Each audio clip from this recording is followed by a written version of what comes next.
This is the Practical Tactical Podcast.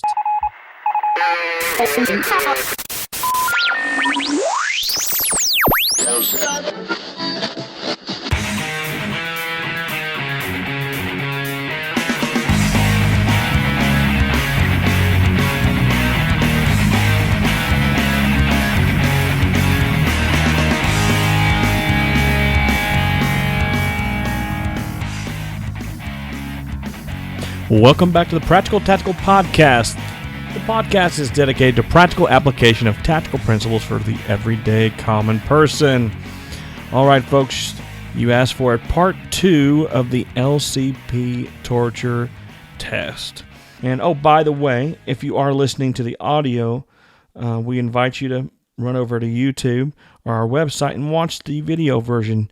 You're missing out on a lot of added content and visual aids that really add to the show, I think. And I'm trying to keep including that so that you guys have the option to watch and listen.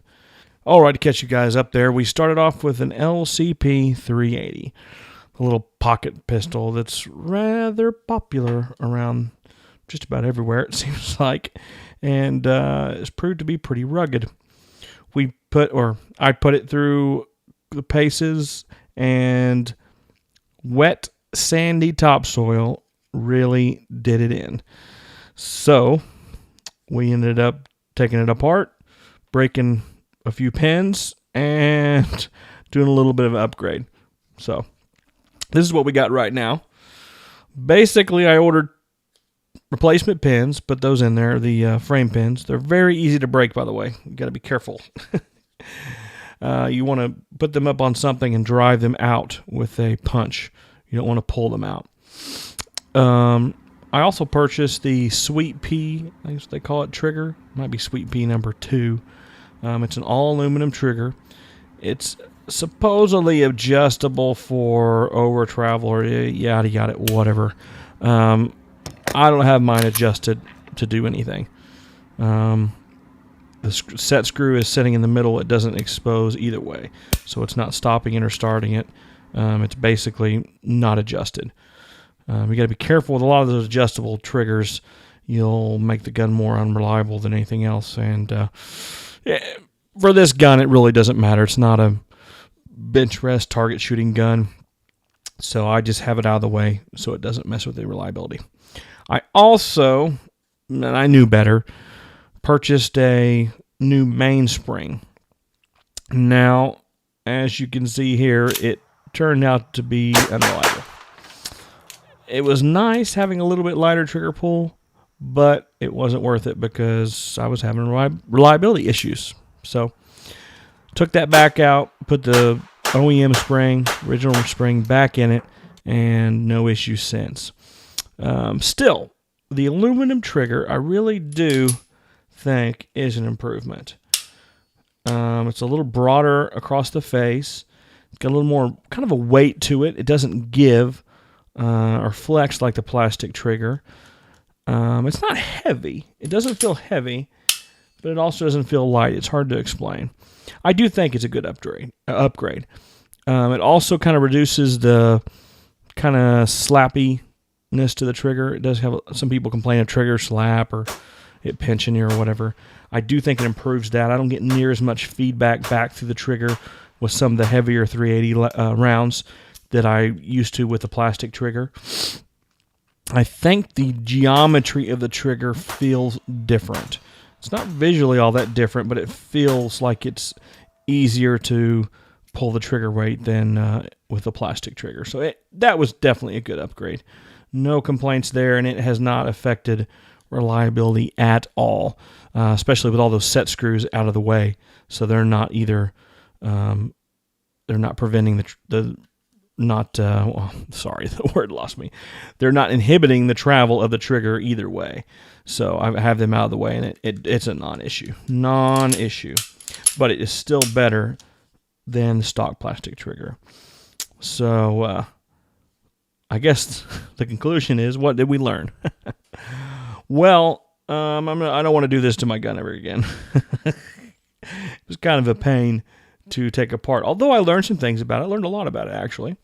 And anybody, you guys that really want to take this on or want to replace parts on your gun or something breaks or you're just curious, I highly recommend Gun Disassembly 2. I think it's the 2 now. But if you just type in Gun Disassembly, especially if you Google it or go to the App Store, either on your, if you have a Mac, it'll be on the App Store, or on your iPhone or iOS device, and search Gun Disassembly. This was an amazing tool. It really did help me out a lot.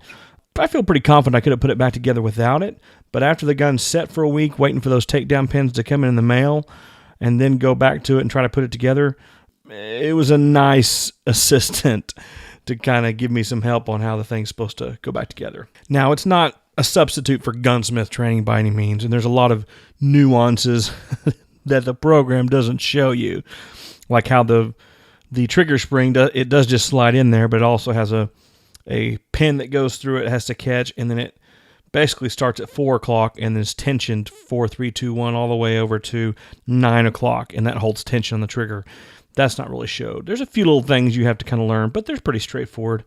And if you started off with a pile of parts, I think the app could really help you put the puzzle back together if you didn't immediately take it apart and kind of lost your way. I would like to see maybe Ruger do some improvements. I think they could section out that main receiver and not have one continuous rail, and I think that would increase reliability, giving a little bit more tolerances in it. Maybe not. The other question, too, someone raised is, would I recommend the new LCP, the custom model, the one with the actual sights and metal trigger? And I definitely would. If I was buying one tomorrow, that's probably what I would get. But here's the footnote, caveat, asterisk.